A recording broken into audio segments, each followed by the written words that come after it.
guys, assalamualaikum warahmatullahi wabarakatuh. Selamat datang lagi teman-teman. Apa kabar kalian semua? Semoga sehat selalu, panjang umur, banyak rezeki, dan selalu dimudahkan segala urusannya. Dan siapapun kalian yang menonton video ini, semoga doa saya yang terbaik buat kalian semuanya. Wah, dan seperti biasa buat teman-teman yang pertama kali gabung dengan channel ini, saya ucapkan selamat datang. Semoga tayangan saya bisa menghibur kalian semuanya. Alright, kali ini kita akan membahas full alur cerita drama series angka di episode yang ke-99.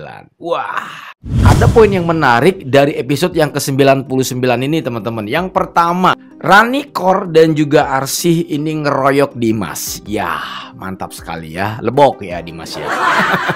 Dikeroyok perempuan loh ya, psikopat ya. Lalu yang kedua teman-teman, Ibu Dahlia pada saat mencoba menempelkan iklan atau reklame ya, sebuah kasus yang saat ini sedang menimpa anaknya Arsy, yaitu sebuah penculikan. Dia pasang poster-poster di pinggir jalan dimanapun itu. Wah, dia apes nih. Tiba-tiba dia ketemu preman dan coba dipalak preman untuk membayar iklan tersebut. Yang otomatis pada saat itu nggak sengaja nih guys, muncullah sosok si Tatum yang mencoba menyelamatkan Ibu Dahlia dari si preman ini. Wah, keren banget ya. Nanti juga kita bahas. Lalu yang ketiga nih teman-teman, poin penting banget nih. Gimana pada saat ini ternyata bukan cuma Ibu Dahlia yang menyebarkan tentang iklan untuk menyelamatkan Arsy, tetapi dia juga mencoba untuk membantu menyelamatkan Arsy para pemirsa, yaitu dengan cara membuat iklan melalui media sosialnya. Barang siapa yang bisa memberikan informasi tentang keberadaan Arsy pada saat ini, maka akan diberikan imbalan dengan nilai rupiah kurang lebih sekitar 100 juta. Wah, tetapi apesnya pada saat itu justru dia malah hampir tertipu, bahkan ditangkap oleh preman-preman. Untungnya ada Tante Hanum yang menyelamatkan dia. Ski gokil. Ternyata Tante Hanum itu sayang banget sama dia sih para pemirsa. Wih, langsung aja kita akan bahas yang pertama teman-teman. Ibu Dahlia diselamatkan oleh si Tatum para pemirsa. Ya, gimana sih bang ceritanya? Alright, jadi ceritanya begini teman-teman. Setelah keberadaan Arsy ini sudah diketahui oleh Ibu Dahlia bahwa pada saat ini Arsy ini sudah diculik oleh si Dimas yang psikopat ini ya teman-teman ya. Dia ini kan nggak mau diam diri. Dia berusaha untuk membantu pihak kepolisian, pihak raja, dan semuanya apapun itu untuk bisa menyelamatkan anaknya yang bernama Arsy ini para pemirsa. Karena pada saat itu Ibu Dahlia tidak punya cara lain ya, karena dia sadar dengan kemampuan dan keterbatasannya pada saat itu hanya dengan menempelkan iklan-iklan. Barang siapa yang bisa menemukan atau memberikan informasi tentang keberadaan Arsy, maka siapapun itu bisa menghubungi nomor kontak di bawah ini. Dan itu adalah iklan yang dipasang atau poster yang dipasang oleh Ibu Dahlia demi menyelamatkan anaknya yang bernama Arsy. Nah, perjuangan Ibu Dahlia ini nggak cuma sedikit dan nggak cuma sehari para pemirsa. Ibu Dahlia ini nggak berhenti-berhentinya memasang iklan atau poster-poster di setiap tempat, di setiap sudut kota yang ada di kota Jakarta mungkin pada saat itu. Tetapi apesnya pada saat Ibu Dahlia pada saat itu memasang iklan, tiba-tiba ada beberapa orang yang usil ya, bisa dibilang, jangan pasang iklan ini di sini atau jangan pasang poster ini sembarangan di tempat saya karena ini sangat mengganggu pemandangan. Bahkan tidak tanggung-tanggung teman-teman, bukan cuma diomelin atau dimarahin sama yang punya tempat pada saat itu. Ibu Dahlia juga sempat hampir mau ditabrak motor lah, kemudian sempat jatuh lah. Jadi perjuangannya banyak banget sampai ada suatu ketika musibah yang apes diterima oleh Ibu Dahlia. Dia tidak sengaja pada saat menempelkan poster tersebut di sebuah tempat, tiba-tiba ada sosok preman yang sengaja memanfaatkan momen itu, yaitu dengan cara memalahkan dia. Awalnya sih suruh bayar gitu, tapi Ibu Dahlia tuh ngejelasin bahwa aneh itu nggak punya duit, saya nggak punya duit. Udah gini aja deh Pak, kalau misalnya saya pulang dulu terus saya ambil duit baru saya bayar, gimana, boleh nggak seperti itu? Dan pada saat itu para pemirsa mungkin dianggapnya Ibu Dahlia bahwa orang tersebut adalah orang biasa, tetapi sayangnya pada saat itu ternyata preman tersebut adalah berniat untuk mencoba memalak Ibu Dahlia. Wah, apes ya, perdebatan pun terjadi. Tetapi alhamdulillah pada saat itu Ibu Dahlia diselamatkan oleh si Tatum ya, yang secara kebetulan pada saat itu preman tersebut pun kenal dengan si Tatum. Otomatis tuh preman itu dibentak-bentak sama si Tatum. Dan endingnya apa yang terjadi pada saat itu? Karena pada saat itu dia sempat bertanya, ibu sedang memasang iklan apa atau poster apa? Ini anak saya sedang diculik, bla bla bla, dijelaskanlah sama si Ibu Dahlia. Setelah mendengarkan dari pernyataan Ibu Dahlia, ternyata si Tatum ini langsung sadar bahwa orang yang ada di dalam poster tersebut adalah orang yang pernah membantu dan menyelamatkan dirinya. Secara otomatis si Tatum ini langsung dengan ikhlas, dengan ridho, dia membantu Ibu Dahlia untuk memasangkan poster-poster tersebut di setiap wilayah atau daerah di kota tersebut, para pemirsa. Amazing ya, Ibu Dahlia langsung senang dan rasa bersyukur banget bahwa pada saat ini kesulitannya dibantu oleh orang yang sama sekali tidak dikenal oleh dirinya. Ternyata orang tersebut pernah dibantu oleh anaknya. Wow, gokil. Keren ya. Di sisi lain nih para pemirsa, si Dias ya, dia juga kan berusaha untuk membantu kakaknya. Saat ini dia memang sedang mencari bersama si Tante Hanum dan juga Pak Jamal. Ya, walaupun kita tahu semua bahwa keberadaan si Dias ini di dalam mobil selalu aja diomelin atau dinasihatin terus sama si Tante Hanum ini, teman-teman. Tapi nggak apa-apa, karena pada saat itu bagaimanapun caranya, si Dias ini mungkin ada sedikit upaya untuk bisa mendekati atau mengambil hati dari si Tante Hanum ini. Gokil sih ya.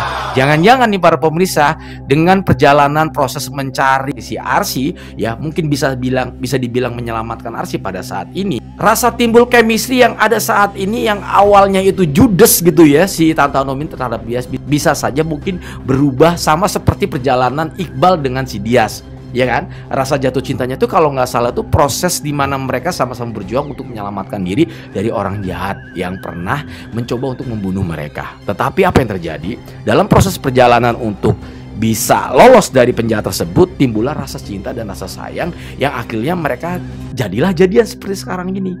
Nah, jangan-jangan ini semua bercermin terhadap perjalanan Iqbal bersama Dias pada saat itu. Bisa jadi dalam proses ini Dias dan juga Tante Hanum bisa baikan gara-gara sama-sama berjuang untuk menyelamatkan Arsy. Gokil sih. Bisa jadi ya. Tapi bukan di situ poin pentingnya. Pada saat si Dias ini membagikan sebuah iklan yang ada di media sosialnya, yaitu Instagram para pemirsa, dengan sebuah caption barang siapa yang mencoba memberikan informasi atau membantu keberadaan Arsy pada saat ini, maka siapapun orangnya akan diberikan imbalan dengan nilai rupiah yang tidak sedikit, yaitu 100 juta. Wow, gede banget ya 100 juta. Gue juga mau sih kalau dapat 100 juta ya kan. Ya lumayan lah, bisa ngurang-ngurangin cicilan gue gitu ya. Jadi curhat. Alright. Tetapi sayangnya para pemirsa, pada saat dalam proses pencarian mereka dan juga iklan-iklan sudah dipasang nih sama si Dias bersama Tante Hanum nih ya para pemirsa, tiba-tiba ada sosok yang usil. Ada segerombolan orang yang tidak sengaja membaca dari postingan si Dias tersebut. Dan endingnya apa yang terjadi pada saat itu? Si gerombolan preman tersebut malah sengaja ingin menipu si Dias para pemirsa. Berpura-pura bahwa mereka sudah menemukan atau melihat si Arsy dan menyelamatkan Arsy pada saat itu. Dan singkat cerita para pemirsa, dan ketika preman itu mencoba menghubungi Dias para pemirsa, Dias pun otomatis seneng dong. Wah, akhirnya ada orang yang sudah melihat kondisi Arsy dan juga membantu menyelamatkan Arsy. Saking senangnya tuh, akhirnya Dias meminta Pak Jamal dan memberikan informasi ini terhadap Tante Hanum untuk mendekati lokasi orang yang mendapatkan atau menyelamatkan Arsy pada saat itu. Tanpa berpikir apapun, mereka pun langsung menuju alamat yang sudah diberikan melalui si gerombolan preman tersebut. Dan singkat cerita pula, ketika sesudah sampai di lokasi, apa yang terjadi? Dias justru malah dipalak, Dias justru malah diminta uang ratusan juta ya oleh si preman ini para pemirsa. Ya, apesnya ya Dias pada saat itu. Dan akhirnya setelah Dias tahu bahwa si orang ini ternyata niatnya adalah memang mau menipu, Dias pun mencoba untuk kabur. Tetapi apalah daya, karena preman itu badannya gede-gede banget ya, mungkin mirip gua kali gedenya ya, tapi nggak seperti mereka. Keren banget kalau gua gedenya seperti gajah bengkak. Dias pun akhirnya pada satu ditahan ya, dipaksa. Tetapi apa yang terjadi para pemirsa? Tante Hanum mencoba untuk menyelamatkan Dias. Ih, ini keren banget sih.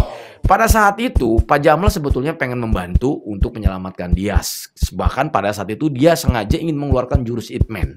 Tapi sayangnya Pak Jamal di stop oleh Tante Hanum dan langsung saja Tante Hanum yang turun sendiri untuk menyelamatkan Dias. Dan akhirnya para pemirsa, pada saat Tante Hanum menyamperin orang-orang si gerombolan preman tersebut, apa yang terjadi? Cukup dengan 2 kalimat. Kalau kamu macam-macam, saya tinggal telepon, maka kamu bukan habis di sini, melainkan kamu akan habis di dalam penjara. Wah, ngeri sekali ya. Beberapa kata saja itu membuat preman-preman tersebut jadi ketakutan. Yang otomatis pada saat itu Pak Pemirsa, apa yang terjadi?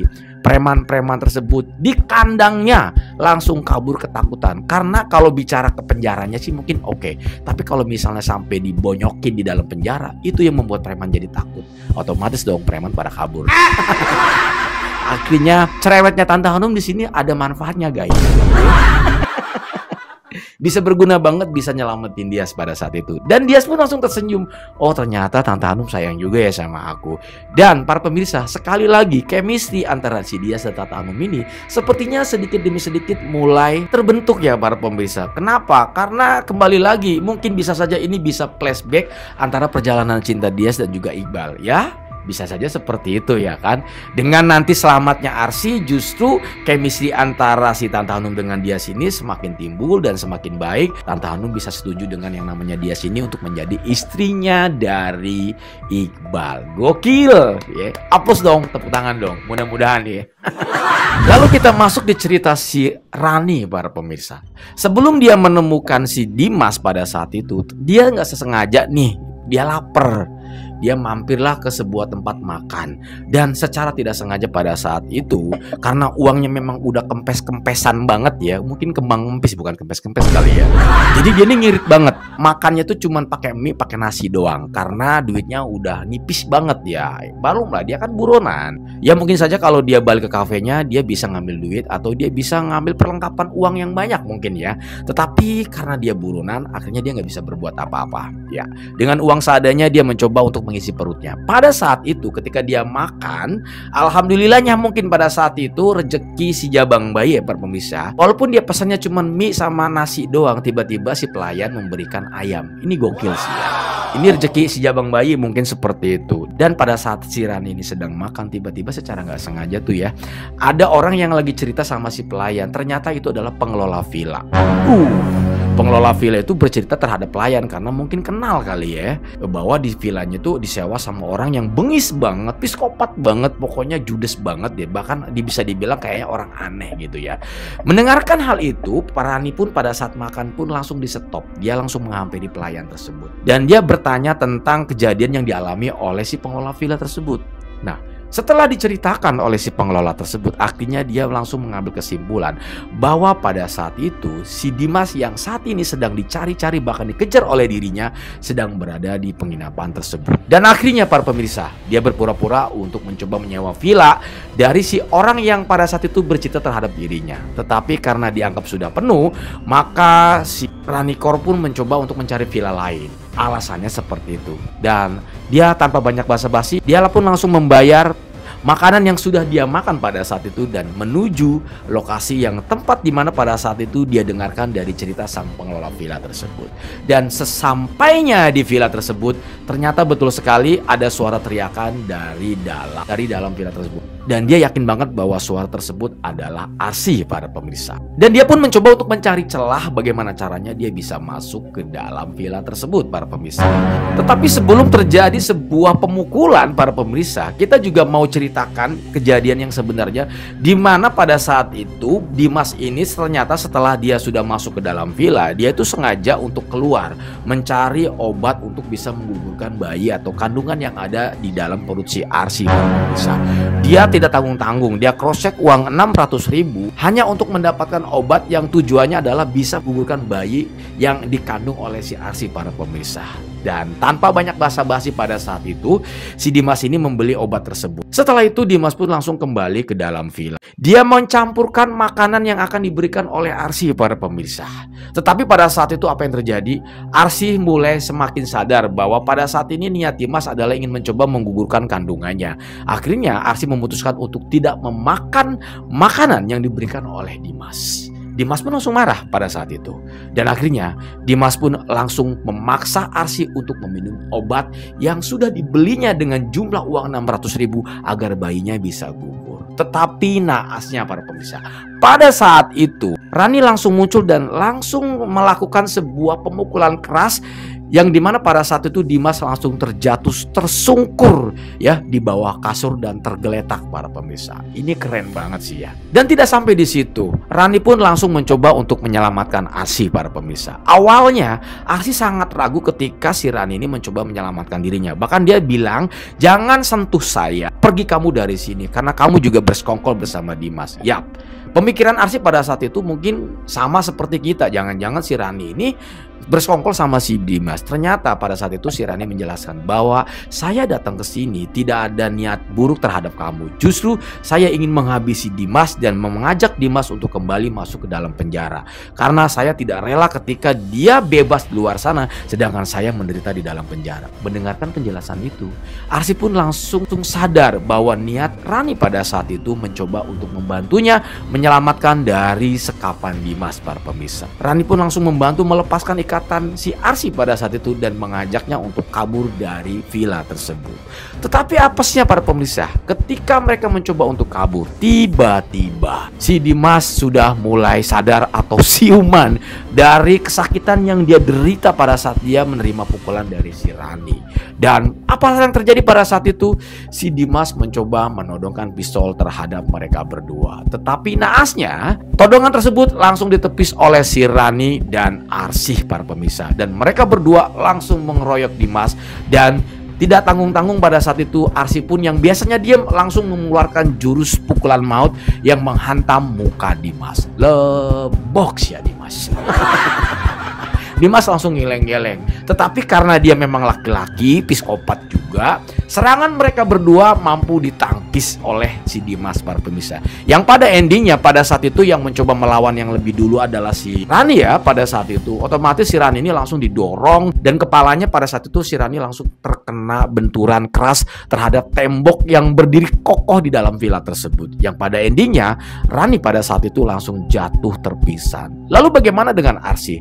Karena Arsy tidak bisa berbuat apa-apa, mau ngelawan juga susah, udah ditonjok juga si Dimas, udah ngegeleng kepalanya, tapi tetap aja memaksa atau menyerang kembali si Dimas. Ujung-ujungnya Arsy pada saat itu langsung dibius, para pemirsa. Wah. Dan secara otomatis Arsy dan Rani pada saat ini menjadi tawanan si Dimas ya. Nambah beban sih sebetulnya si Dimas. Kenapa? Karena yang ditawan sekarang ini ada psikopat satu lagi, yaitu si Rani Kor. Tetapi tenang para pemirsa, karena pada saat ini si Raja ini sedang dalam perjalanan menuju lokasi si Dimas. Yang mana kita tahu bahwa si Raja ini sudah mengajak duel dengan si Dimas, ya. Nggak bakal ngajak-ngajak polisi, bahkan nggak ngajak-ngajak Iqbal. Semua keluarga nggak dilibatkan. Ini antara Raja dan juga Iqbal. Ini bakal seru para pemirsa. Kenapa?